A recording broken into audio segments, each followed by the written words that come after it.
she is dry,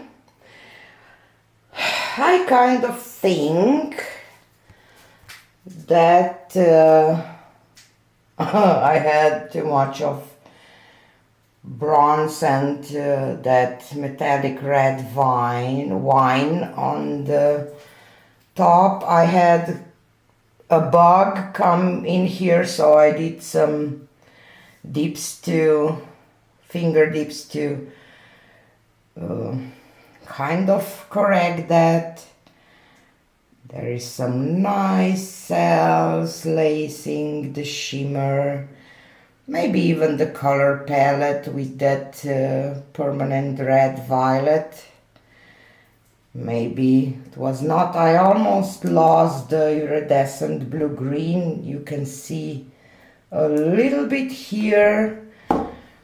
So those metallics that I use, they are kind of took over, but I still really like this painting.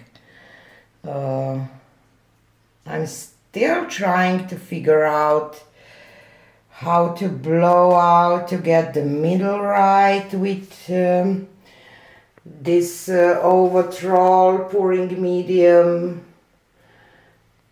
but I think that this one turned out quite nice. I will say that I'm happy. Yes, I see some things that I can improve. So yeah, I will definitely play more with this. I like the one that I blew in the middle at the end in my previous video more because of the middle. And one thing, I did add pearl white at the bottom, and the cells start to form right away, I believe, because of that, and I will skip that part for the next one that I will do, but otherwise I think that it's pretty cool. So thanks for being here, thanks for watching. Tell me in the comments what you think about it, and see you again on the next one. Bye!